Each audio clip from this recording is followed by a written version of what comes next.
listening to The Chris Maher Show, live on YouTube.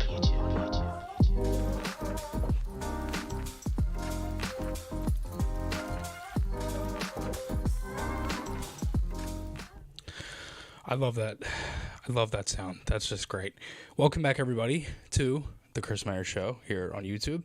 Going to be a good one. Got some really exciting Flyers news today. We'll be breaking into that in a couple of minutes here. This is it's going to be a good show. NHL playoffs still kind of rolling on. A couple of changes outside of Flyerland with the Coyotes and their news, and Kyle Dubas out in Toronto, and the Penguins rumored to get Kyle Dubas, so we'll kind of talk about that for a little bit. The Flyers could be, and it seems like that they will be, heading back outdoors in the 2024 Stadium Series against the New Jersey Devils. I'll be talking about that. This is going to be a good show. I got Yuri Wallach joining me at 6:30, and former Phantom and Flyer Josh Gratton joining me at 6:15. So should be a good show today. Welcome everybody, and let's kind of get into the next little part here. You're listening to The Chris Maher Show, live on YouTube. Alrighty, so again, Flyers are headed back outdoors. That's going to be fun. I'm very excited about that. I'll be talking about that in a couple of minutes. Carolina up 3-0 on, the Panthers are up 3-0 on Carolina. I really butchered that. Not ideal for Carolina. They're kind of like,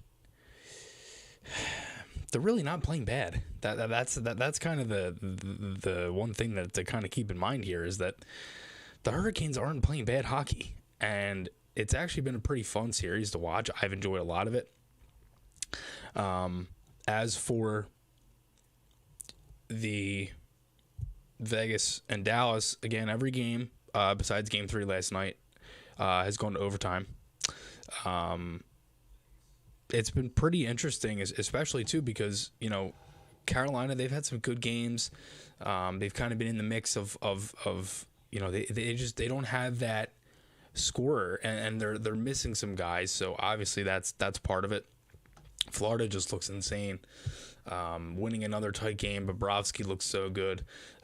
Jeffrey's in here. He had a couple questions. What's up? Thank you for tuning in. Jeffrey asked me a question here. He said some of the other Flyers podcast blog sites are all abuzz about the Flyers goalie situation for next season. What's your take? For me, I don't think the Flyers should trade Carter Hart. I kind of mentioned that last episode as well. I am kind of in the mix of, he's really young, and we've needed a goaltender for a long time. I'm not a fan of trading Carter Hart. That's not what I want to do. I just don't. It's not something that I'm really opposed to be honest. I would rather keep him. And I mean, look, unless like Hart would want out, but I don't see that happening.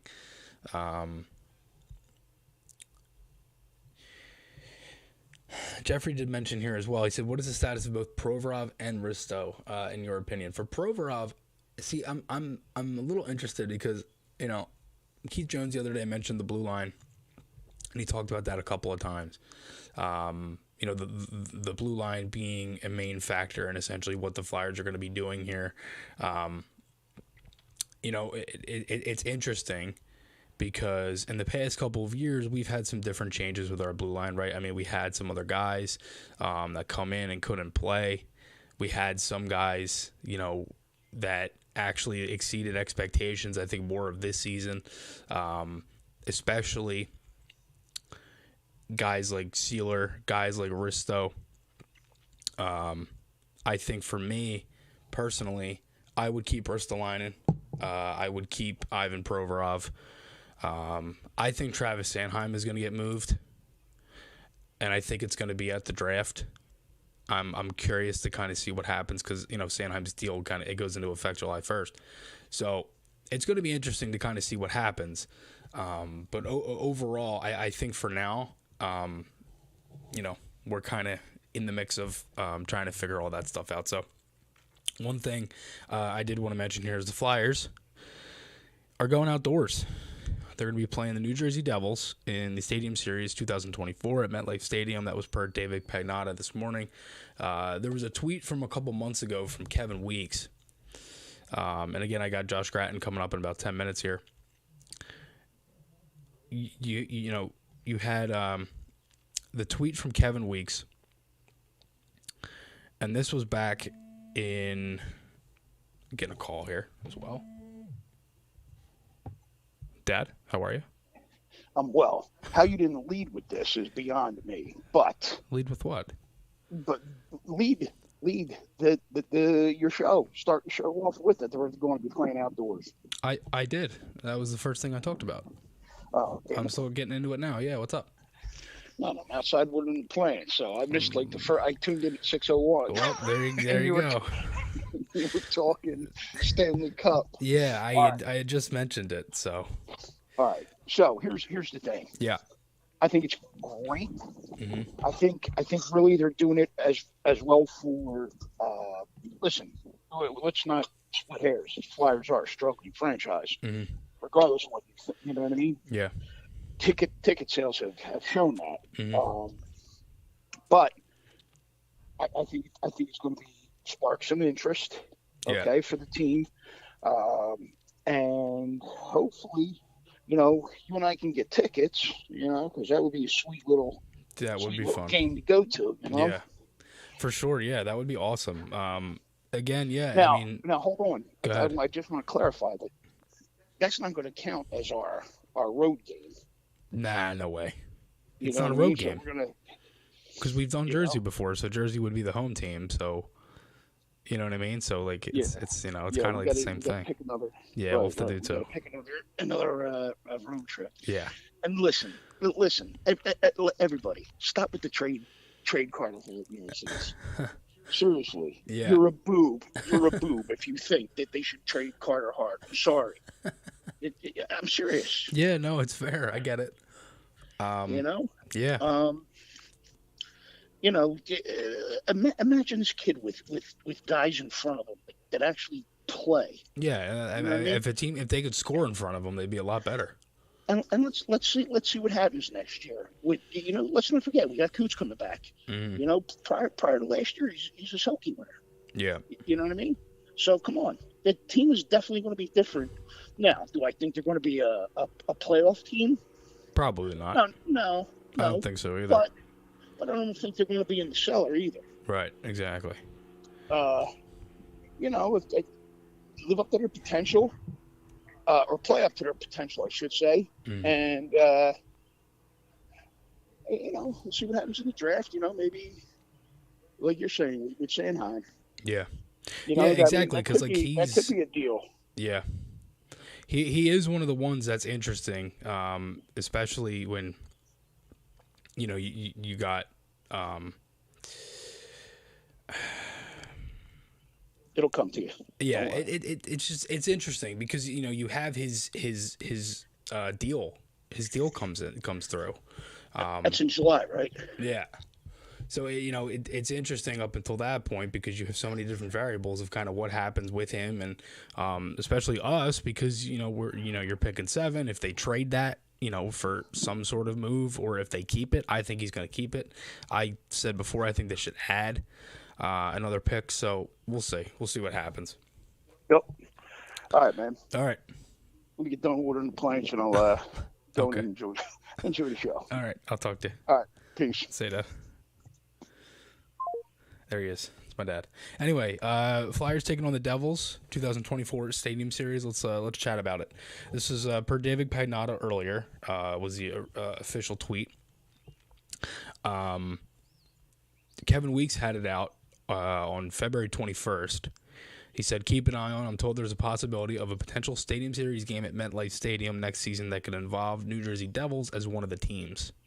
So that was one thing to keep in mind.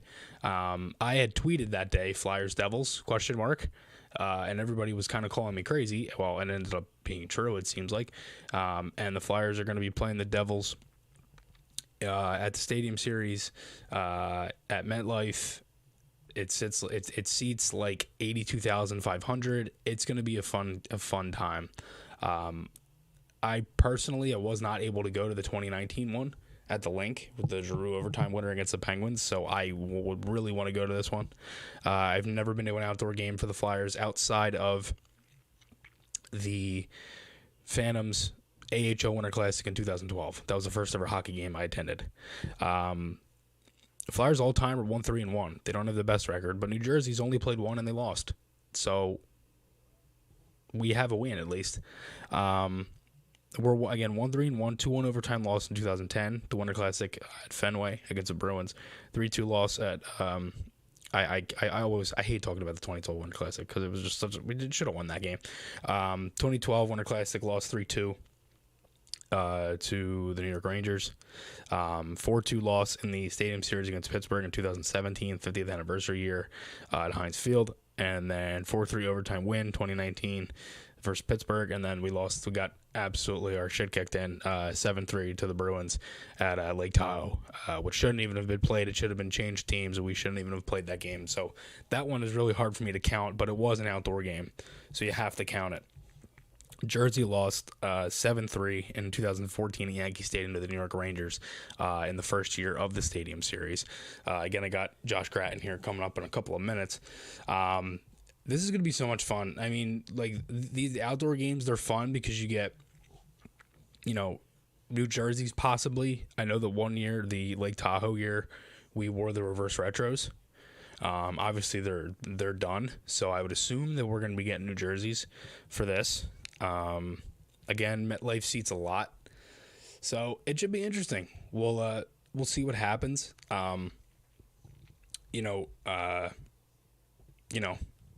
Yeah, it's going to be, I mean, again, I'm so excited. I've been thinking about this like all day. I've constantly been talking about it. You have just, and it's like if you look at the teams too, because again, it's going to be Flyers, Devils, Rangers, Islanders for the weekend. So that'll be a really good weekend for the league. And also just for us too, like us against Jersey, it's two teams that are in like two like different situations. Cause you have Jersey, who obviously made the playoffs, us, who were rebuilding, looking for that new type of era type thing. And like Valerie Camillo had mentioned it the other day, where she was like, she kind of hinted at that she was talking to some people about international games and outdoor games. And I was like, And I said that on the stream that I did that day. That was I think like 2 weeks ago on Friday. And I was like, that's interesting. So, again, it's going to be fun. I can't wait. Again, got Josh Gratton coming up here in a couple of minutes. Yeah, C-Mac, like, I don't even look at it like that, though. I mean, like we had some good games against Jersey this year. Regardless of, I know we did lose 7-0, but we did blow them out in the home opener. We had a really nice 2-1 win against them. And they ended up beating us 3-2 and 2 tight in a tight game as well. So really 2 blowouts and 2 tight games for the season series. It wasn't like it was really anything too drastic this past year. I get it. The one was the first game of the season, but still, that doesn't mean it wasn't anything different. And obviously Jersey did struggle a little early on, and we were pretty good. And obviously that flip flopped. But still, I mean, that 7-0 game, I don't think the Flyers are going to be, playing their worst game ever playing outdoors. That's the other thing, too. You have to keep that in mind. It should be fun. Melroy, what's up, buddy? Thanks for tuning in. Philly season. What's up, Paul? Jeffrey. C-Mac, Tristan. What's up, everybody? Thanks for tuning in. I appreciate it. Jeffrey, if you're still in here, I know your comments were from earlier. Again, I got Josh Gratton coming up here in a couple of minutes. Should be a good conversation. Gratz, won a Calder Cup with the Phantoms in 0405. A lot of stories, a lot of penalty minutes, a lot of fights. He's a guy that he knows the grind, understands the game, coaches now as well. So, pretty good conversation. Then I'll have Yuri Wallach at 6:30 as well. So Yuri will be joining me soon. And yeah, I mean,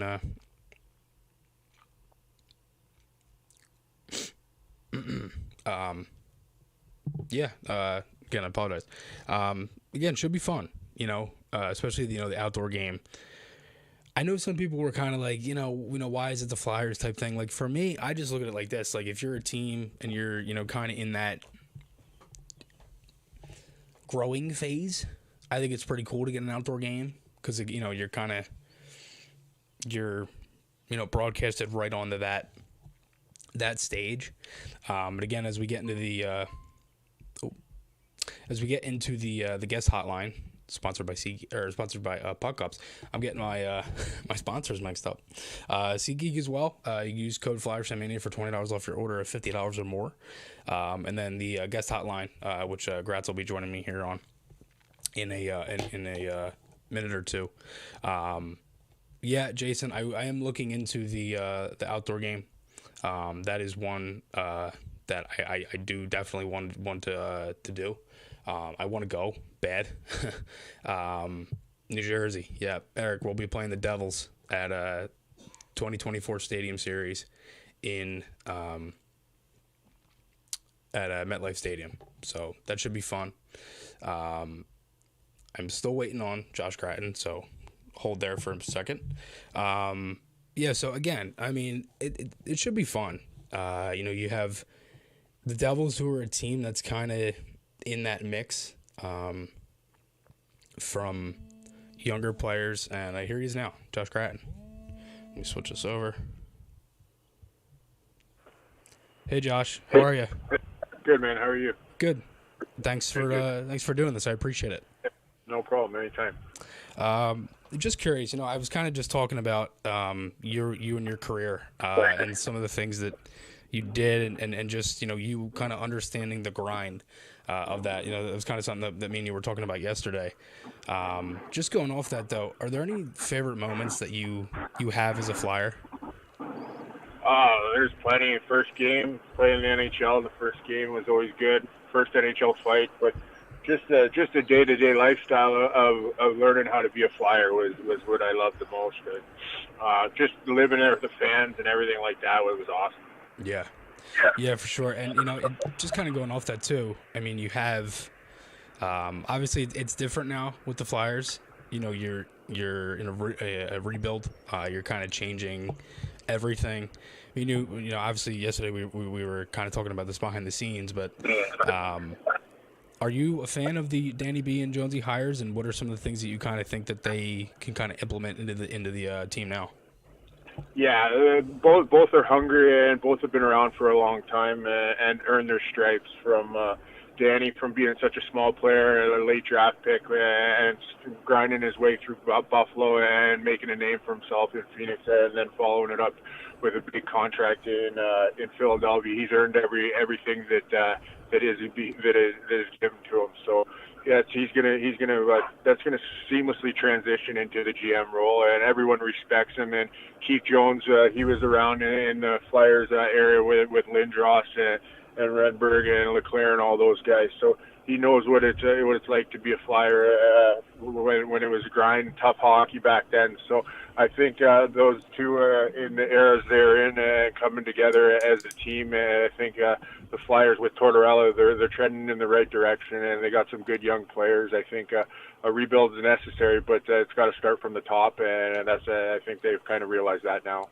Yeah, for sure. I mean, they've mentioned that, and I think that's one thing that the fans kind of wanted was clarity on the situation. Wanted to kind of understand, what the main idea was, and just where the franchise was going, because that seemed like something that was kind of lost. Just going off that though, obviously, you won in the city. You obviously won in the Calder Cup during the lockout. Is there anything that really stands out to you that you remember, obviously, from that year?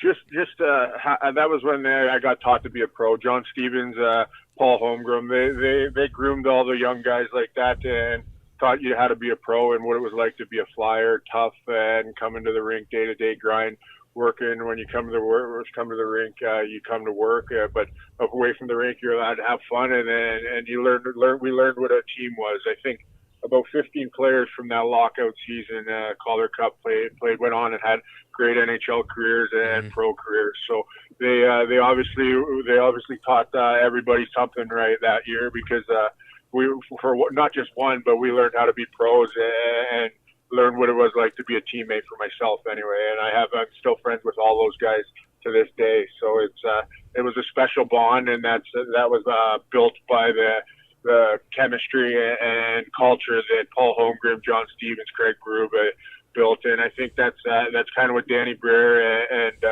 Keith are going to probably bring to the organization with, like you said, clarity for the fans, know that it's a rebuild, and everybody's on the same page now. They got their leaders, and that's step one for them right now. Right, for sure. I mean, especially too because, again, and it's kind of like what you said earlier. You have that mix of some young guys that showed promise at the end of the year.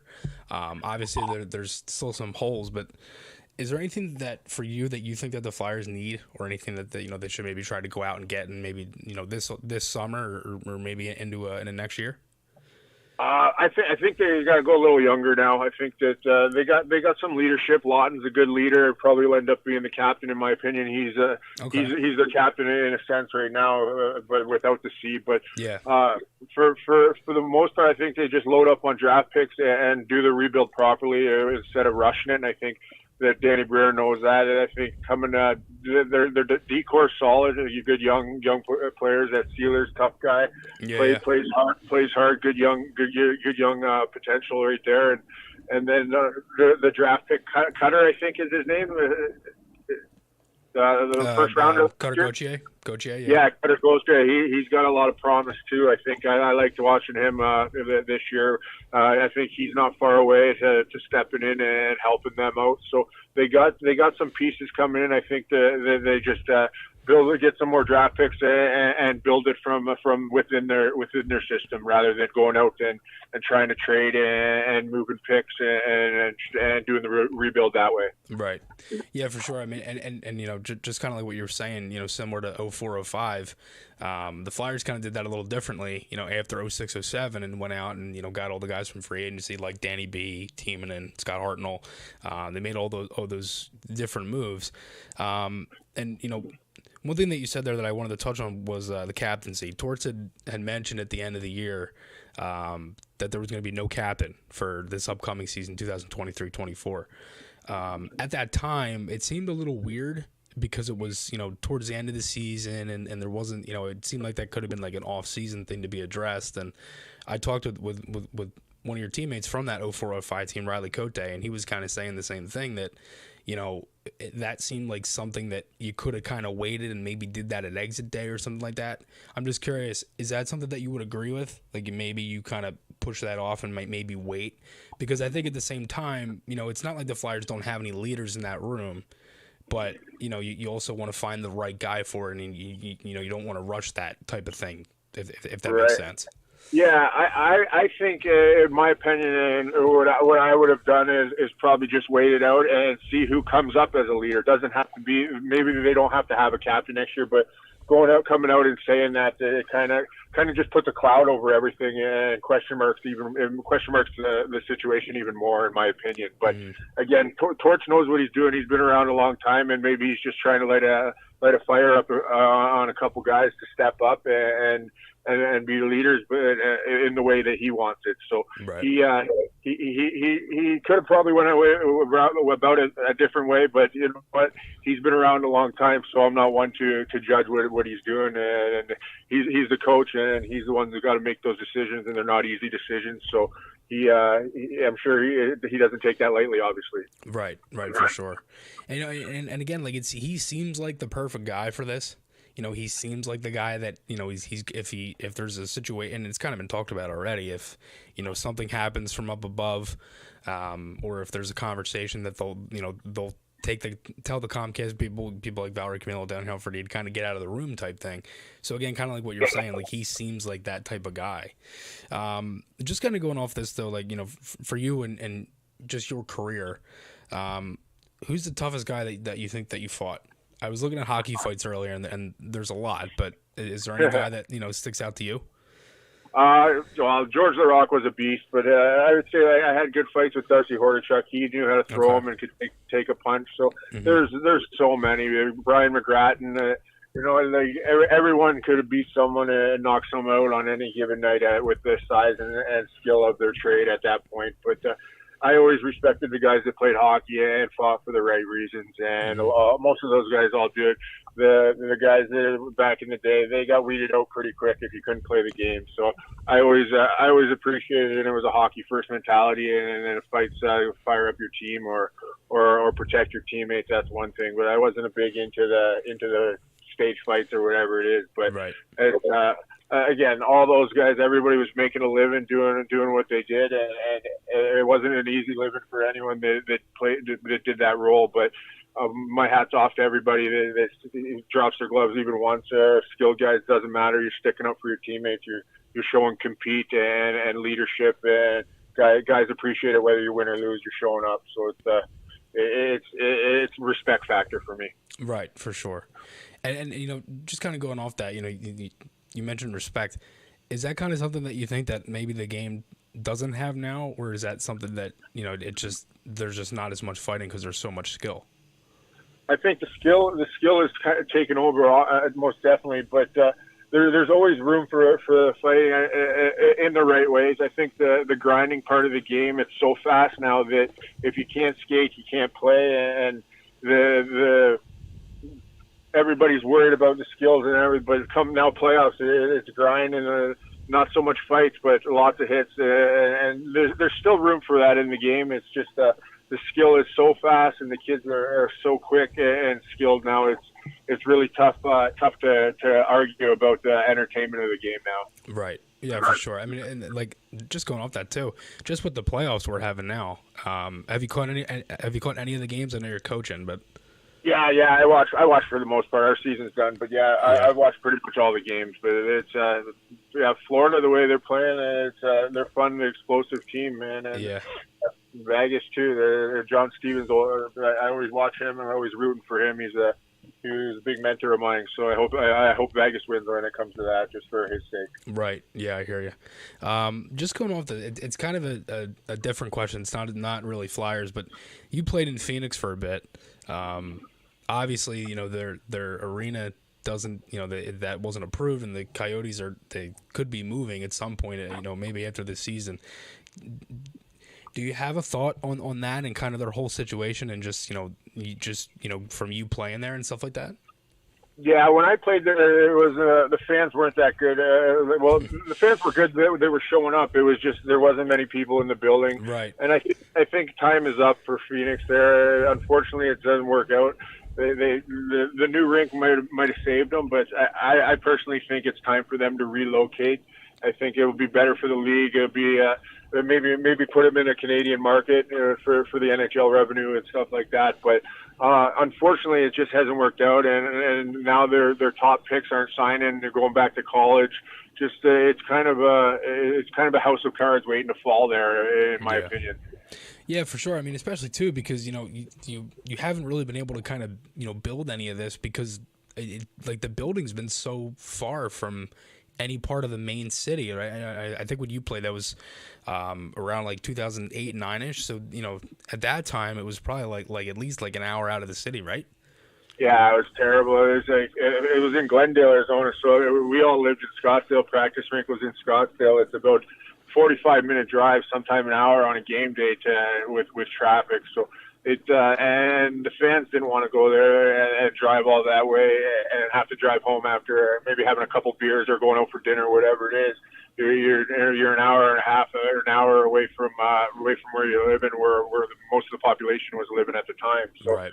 It wasn't the best scenario. And then now the university situation where they're playing, I think it's just time. I call it quits now that they've been shut down on that new arena, unfortunately, and it's sad for the Phoenix area, for the people that were loyal fans, unfortunately. Yeah. But for the hockey and NHL and revenue part of it, I think it's time for them to relocate, and you never know what happens in the future in Phoenix, but I think for the foreseeable future, I think it's time to relocate.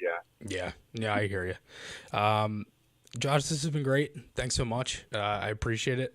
Best of luck moving forward with coaching and everything like that, and hopefully we can do this again some other time. Awesome. I appreciate it. Yeah. Thank you. All right, I'll talk Take to you. care. See you. Bye. There he is, Josh Grad. Got Yuri Wallach coming up in a minute here. Yeah, that was good. Gratz was great. And here he is now, Yuri Wallach. What's up, brother? Chris, what's up, buddy? What's up, dude? Can you hear me? I can. All right, all good. How you doing? Thanks for doing this. I appreciate it. Yeah, of course, man. You know me. I'm always willing to jump on and talk hockey. Yeah, man. I hear you. So we got some Flyers news today. I don't know if you heard, but we're going back outdoors, my friend. 2024 Stadium Series, taking on the Devils. Any thoughts? Yeah, no, it's really awesome. I believe you did mention that a while back ago, so kudos for you to see that one coming. Oh, thanks. I will say it sucks that the Devils are so, red hot, and the Flyers are, we'll see where they end up. But it's very exciting to play the Devils, and without a doubt. I mean, I think the game's gonna be packed, right? Because it's no matter what, it's close by. Stadium's Flyers seats like 82,000. Yeah. Right, and it's not far, right? So Flyers fans can make it out there too. I think it could be a big home run, honestly. Yeah. Pretty exciting. I mean, I don't usually love outdoor games just because it's oversaturated. There's so many of them, but I think they've kind of handled that, and they do a little less, so it seems more of an event now. Yeah, right, for sure. It's great. It's funny because like I was looking at it earlier, like when they first started the Stadium Series, they did like 4 in one season, and if you're counting that with the Winter Classic, that's 5 outdoor games, and obviously that's the first ignition of the Stadium Series, and it's kind of cut down to do 1 a year, but this is like the first time I think since like 2015 that they're going to do 2, because the Rangers are going to be playing the Islanders. It should be like a weekend kind of thing. Just going back though. Obviously, past couple weeks with the Flyers have been, pretty eventful. Danny Briere, the interim tag, gets taken off. And then you have Keith Jones gets hired as president of hockey operations. I already kind of know the answer to this, but for some people that don't, I'm assuming that you probably like these hires. And just kind of going off of that, I was texting with Josh Gratton yesterday, who I just had on. And dude, I was thinking, as soon as he said this, I thought about you immediately. He had mentioned that anybody that understands, the team and the fans in the city, that it's a must for anyone leading the Flyers. Is that something that you would agree with? Yeah, man, absolutely. I think that's, and look, I guess in Jones's case, specifically him, I mean, it's hard to not feel the words that he's saying. Like, even if you were somewhat skeptical, he's handled it so well. He's making himself extremely available, which is also something very new. Yeah. Like, he's done a ridiculous amount of podcasts already and for everybody. And he's been really open. And I think the exciting part for me, above all with him, is that he knows this team really well. We don't have to wait for a year-long observation, which it would be expected if it's a new, somebody new from the outside. You got to give it time to really learn everything. This is a guy almost like us who's been on the sidelines. You're like, oh, man, I have my own ideas of what this team needs. And now he just gets to execute on it. And combine that with the fact that he's a former Flyer, been around the game forever. And, I don't think it gets any better than that, at least from that aspect of it. Yeah. No, for sure. I mean, especially, too, because, in that role – especially like in between the benches, like you're kind of like a scout, to be honest. Like the way that you're right on the ice. I mean, he's got the best eye outside of the coaches and everybody else. But yeah, I mean, for me, I think the biggest thing is you have Jonesy, and Danny B, like going back to school.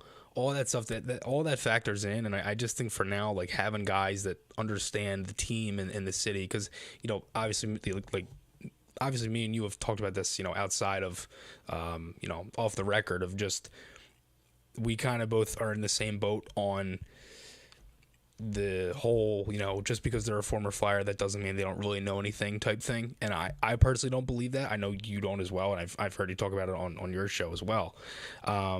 But just kind of going off that, NHL playoffs, they're actually been really good this year. Anything that's kind of been sticking out to you? Yeah, I mean, I'll steal a little bit more from Jones here, but I loved what he said. And something I heard him say is that, you look at the final teams here, like this is a depth type of year. And it's something I've talked about. I always say depth wins championships. I mean, that's really what it comes down to. People like to throw around the term of high-end talent. I'll be honest with you, I've said this to you. I think people are just repeating each other. I don't think that stuff matters at all. That's like a redundant statement. Obviously, you want guys who can score and make plays. But if you really look at it, it's really about depth. And if you have a strength of some sort, right, that's great. It can make up for your depth. You have like the best center in the world, great. At the end of the day, it's the teams that are really deep. Yeah. They play really strong defense. They play a physical game. They can match up in many ways. Mm-hmm. And the best story, obviously, is the Florida Panthers, which you cannot deny has a lot of remnants of the Philadelphia Flyers' most recent run. Coming back from Boston, beating a Canadian team in 5, now going again and dominating. It's been very interesting to watch from that aspect. Right. The other one that's been thrown around a lot has been the 2012 LA Kings, who were the 8th seed, only lost 4 games. The really hot goaltender Jonathan Quick, very similar to Bob right now.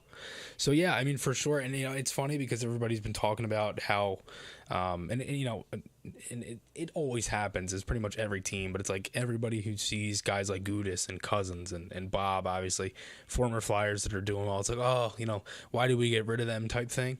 But sometimes that's just part of the business. And I'm curious, the other day there was a rumor or tweet, I guess I should say. I won't say who it was from, but the rumor was Cole Caulfield. Yeah. Do you have a thought on the Flyers getting Caulfield and it was potentially us sending 4 first-round picks as an offer sheet? Is that something that you would do or no? Yeah, I love that you laugh ahead of time. Again, leaving names out of it. This is an example of anybody who's ever listened to me before why I hate rumors. I don't really talk about them.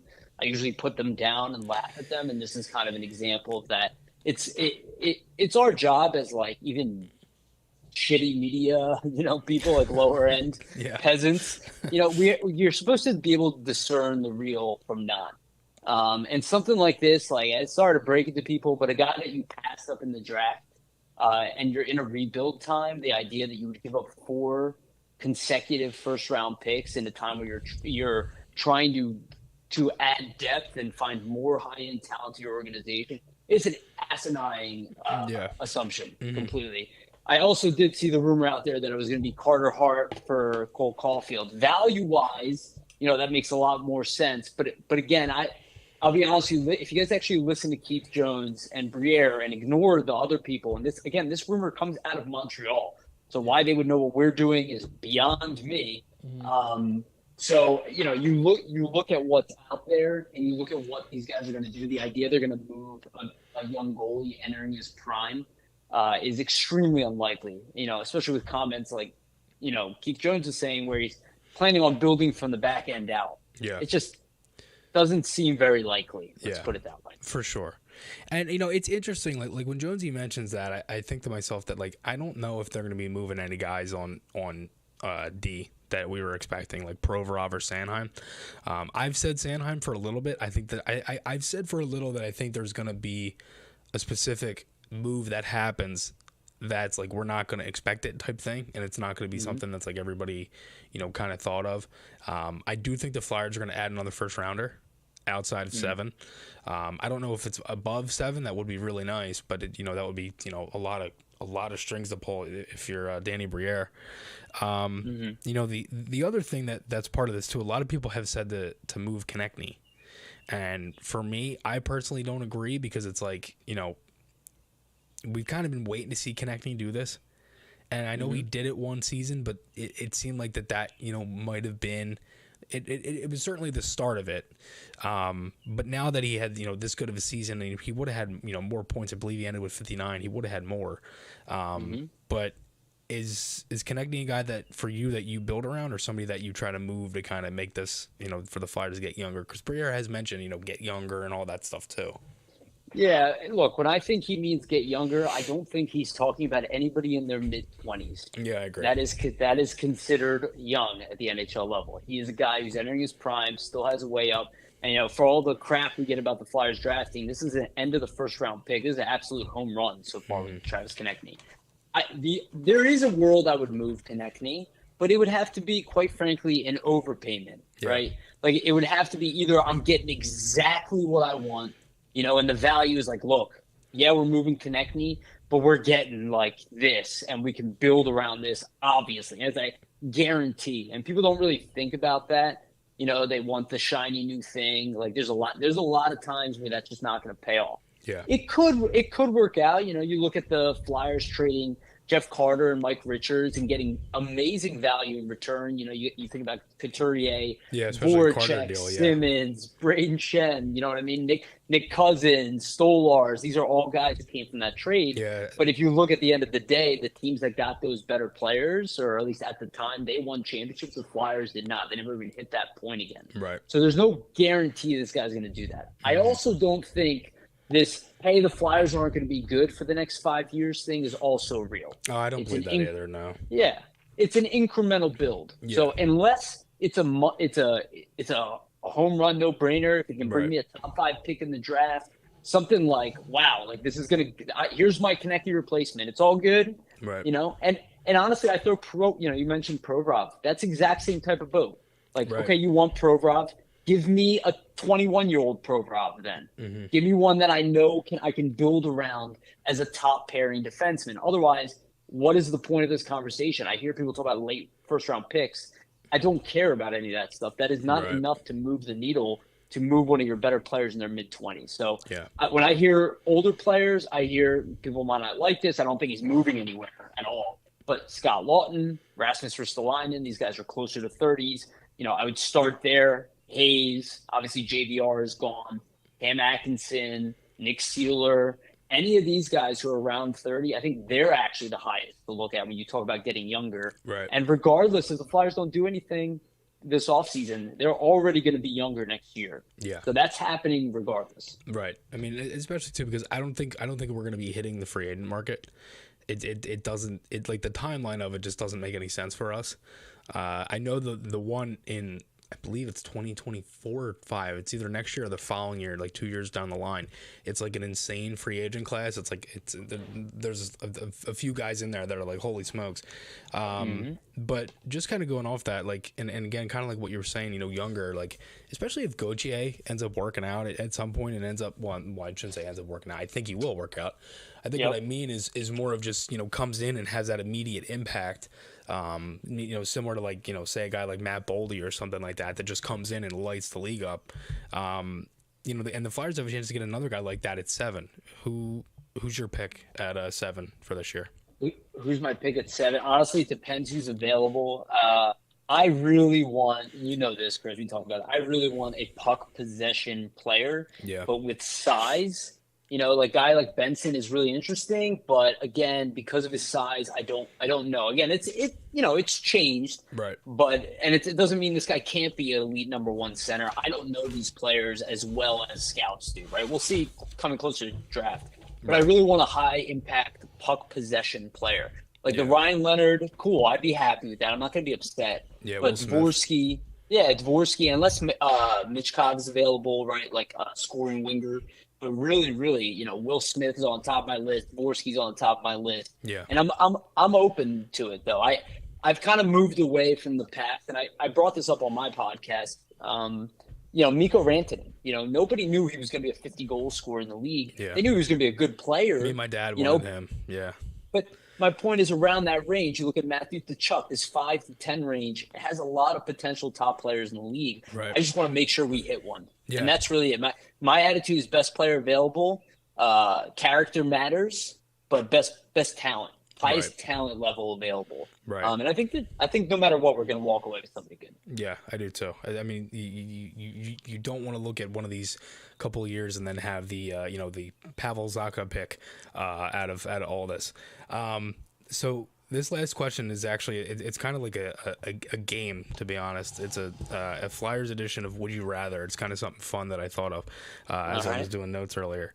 And so I'm going to ask you three specific things that you would put your Wallach in a position with. You ready? You ready? Okay. Yeah. So, would you rather be paired with Chris Pronger in 2010, be the backup behind Carter Hart for this upcoming season, or play on a line with Simone Gagne and Danny Briere in 2008? Wow, that's a fun question. I'd say I'd be tempted for the Chris Pronger, but he'd be really hard to play with because he would be very demanding. Yeah. And Simone Gagne is easily my favorite player. That's why I asked about Gagne. Yeah. So it would be that one. It would be playing with Gagne and Briere, and just putting up points, just sitting with those guys, hanging out in front of the net. Yeah. Yeah. No. Exactly. And I was trying to think of different ones. And the one that I kept going back to was play with Giroux and Yager in 2012. So that might be one I have to do it for another time. But yeah, no, that's a good answer too. I like that. I think for me, I think I would do play with Pronger just so he could kind of beat me up a little bit, and then we can kind of understand everything, and then we'd be like legit. But yeah, no, dude, this was great. Thanks again. I know I texted you 2 hours ago or something, but. Yeah, no. I've been wanting to get you on for a while, and obviously, I love what you do, and you guys got a lot of good stuff over there at Nitty Gritty. So keep up what you're doing, and we'll talk soon. Thanks, buddy. Yeah, happy to come on, and we'll do it again sometime. Awesome, man. I'll talk to you. All right, thanks, buddy. All right, see ya. Bye. There he is, Youtuber Wallach from Flyers Nitty Gritty. Mr. Twister. I like Gagne too, but I saw him later in the tenure in the 12-13. Yeah, like when we brought back Knubel and Gagne and all them guys for that one season to kind of bring in some more vets. That was it. So yeah, this is all I got for tonight. Thanks everybody. Thanks to Josh Grattan, Youtuber Wallach for joining me. A lot of fun. Stadium Series should be fun. Can't wait. Thanks everybody so much for all the support as always. And I'll see you guys all next week.